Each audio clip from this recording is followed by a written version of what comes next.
Literature on qualitative elite interviews is a relatively small field. In a Geoforum article of 2006, Catherine Smith asks whether it's harder to interview up elites or downs, such as poor people in developing countries.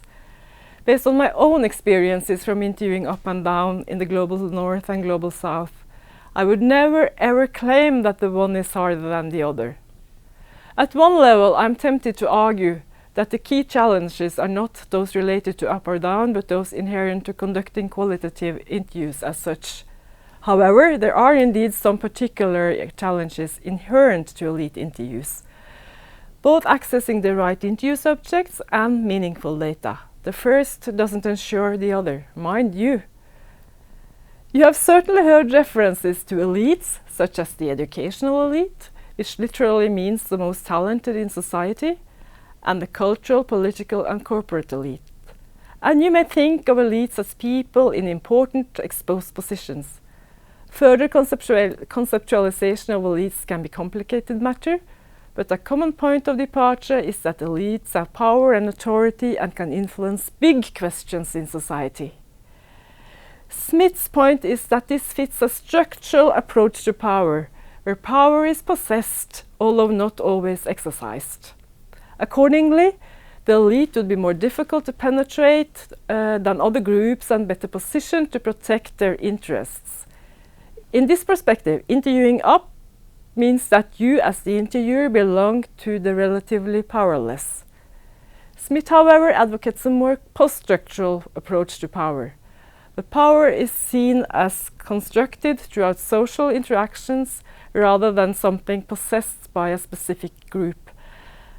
An elite interview subject may be wary of compromising her institutions, or company's interests, or reputation in the interview with you.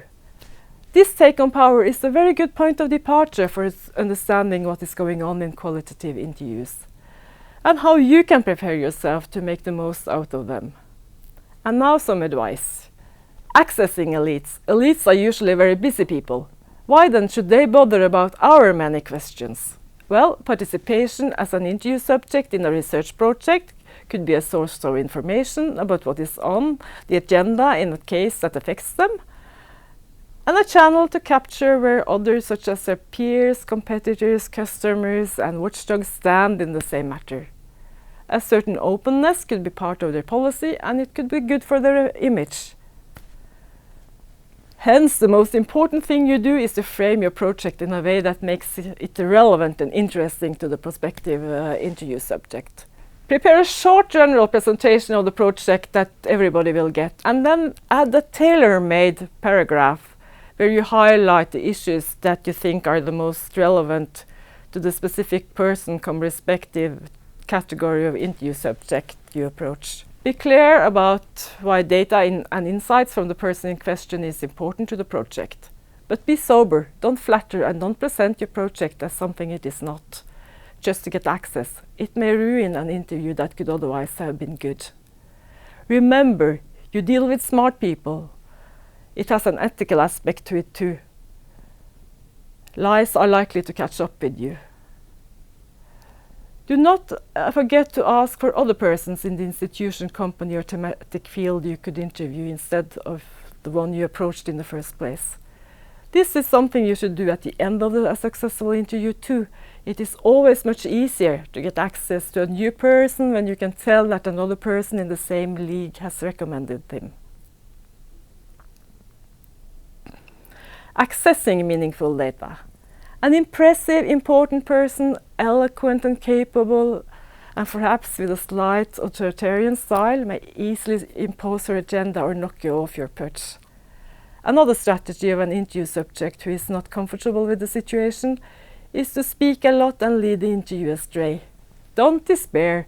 It is no defeat to discard an interview or three. Or you might perhaps be able to use part of the information you get in a background chapter or something else. The best way of minimizing problems of being knocked off or led astray is to make the interview interesting to the interview subject and frame it into a conversation. Try to engage as much as you can in an interactive dialogue rather than a one question, one answer session. For this to succeed, you have to be well informed and prepared. A way of showing that you know what you're talking about is to ask the interview subject's views on what you have read about in scholarly literature or in media, and follow up on why the interview subject's views confirm or diverge from this. Similarly, you may refer to what other interview subjects have replied or been concerned with in the interviews and use this as a basis for further discussion. In doing so, always remember to treat those you refer to with respect. Be careful not to compromise their anonymity. Sloppiness in this regard may harm your positionality in the ongoing interview, and you may be found not to be trustworthy. If possible, you should familiarize yourself with some common concepts used in the subject area, but don't use them lavishly to appear savvy. More importantly, discuss what is meant by specific terms and concepts during the interview, and clarify possible misunderstandings. Intermittently, you should also sum up and present your interpretations so far. This is a sign of sincerity and interest in what the interview subject has to say. For data quality, it serves as a necessary consistency check, and don't forget to ask for documents or additional material that may back up what has been raised in the interview. Interview subjects have an interest in the information they share with you. You may offer them, or they may have asked for member checking, such as reading through your report or parts of it where they have been cited. Comments or manuscripts to correct facts and misunderstandings are very useful. However, be careful not to pass on complete control to your interview subjects. The analysis should be yours. Be aware that this could become a difficult balance to strike in practice. It is such a great feeling to make an interview in a good report with the interview subject. So much to talk about, so much to learn. As explicitly and implicitly touched upon, your positionality is important to a good report. Positionality refers to how you present yourself and how you appear to the interview subject. It can change throughout the interview when you talk and adjust to the interview subject, or the two of you adjust to each other. My main advice on positionality in elite interviews is to show that you are both competent, curious, and thirsty of knowledge. Thank you so much for listening to me. Enjoy and best of luck with your interviews.